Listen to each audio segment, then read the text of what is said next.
In this video, we're going to go through the lower block science, which is for primary 3 and 4, the module of diversity.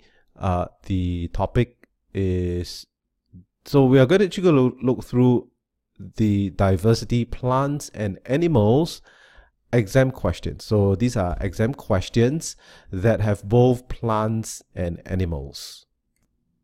The table below lists the characteristics of 4 different living things, A, B, C, and D. A tick in the box indicates the characteristics which the living thing has. So let's look at the characteristics. Reproduce by seeds, we have B. Lay eggs, we have A and C. Absorb sunlight, B and D. Spores can be found on the underside, D. 3 body parts and 6 legs, C. Move from place to place, A and B. Alright, so this is a really complicated diagram, so take your time to understand this. But the key thing is these are the animals, or these are the living things, and these are the characteristics. So let's look at them and try to understand these characteristics before we even move on.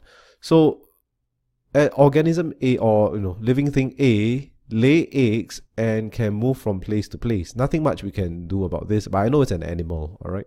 So I know it's an animal. It can be a reptile, can be an amphibian, can be an insect. B has the characteristics of absorbing sunlight and reproduce by seeds, so I know it's a flowering plant. C has lay eggs, 3 body parts and 6 legs, move from place to place. With 3 body parts, I know it should be an insect. And D can absorb sunlight. Spores can be found on the underside. With these 2, I know that D is a fern. All right. So it's a complicated table. So try to analyze it and figure out what the question is asking for before going down and looking at the question itself. Based on the information above, place the living things in the classification chart below by writing the letters A, B, C, or D in the boxes provided below. I have living things, I have animals, I have plants, insects, fish, flowering, and non-flowering. So imagine on top, I've already done 90% of my work, so I just need to place it below. So let's go up and take a look at the diagram. So I have B, which I know is a flowering plant because it reproduces by seeds and it can absorb sunlight. So reproduce by seeds means it has flowers. So again, I write a flowers will become fruits, will have seeds, will have plants. All right, and then these plants will have flowers. So this is the cycle. So with seeds over here, I know that they are classified under flowering plants. So under plants, flowering, I will put B. Over here, I will put a B. Non-flowering plants, I know are my ferns because spores can be found on the underside. Spores can be found on the underside and can absorb sunlight. As long as I see the word spores, I know they are non-flowering because they reproduce by spores. So I'm going to put my letter D over here under non-flowering. So what about animals? So animals under insects, I know I've already written here. My insects are my C because this is the key thing. They have 3 body parts and 6 legs. I know that C is part of the insect category over here. And the last one is the fish. So fish one was the one over here, which was a question mark. So I know that fish lay eggs, that's right, and fish can move from place to place, that's right, so fish will be A.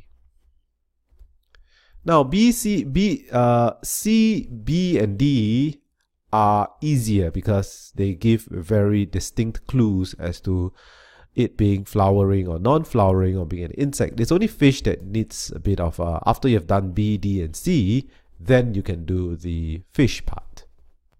Study the 2 groups of living things shown below. Group A, I have mushrooms and bread mold, which I know is under non-flowering plants. Group B, I have a cow and an ant. At first glance, nothing much similar. This is a mammal. This is an insect. And these two belongs to the animals group. Give a suitable heading for each of the groups above. So this can be, because non-flowering plants don't go with animals, so I can say these are grouped under plants and these are grouped under animals. All right, so if I write here, group A would be plants and group B would be animals. What is one common characteristic between the living things in group A and B? So living things need air, food, and water. They can grow, respond to changes, and reproduce. So pick anyone, all right? They need air, they need food, they need water, they can grow, they can respond, they can reproduce. So pick any characteristic will do. So they can grow bigger. Okay, that's fine. Or you can say they can reproduce, they can respond to changes in the environment, they need air, they need food, they need water. State the difference between the outer covering of the cow and the ant. So the cow has got hair or fur, whereas the ant has a hard outer covering, or some schools they actually teach this word is exoskeleton. All right, the hard outer covering is called the exoskeleton. How does the mushrooms and bread mold reproduce? So I have to know, it's just testing your knowledge. They reproduce by spores. So that's how they reproduce.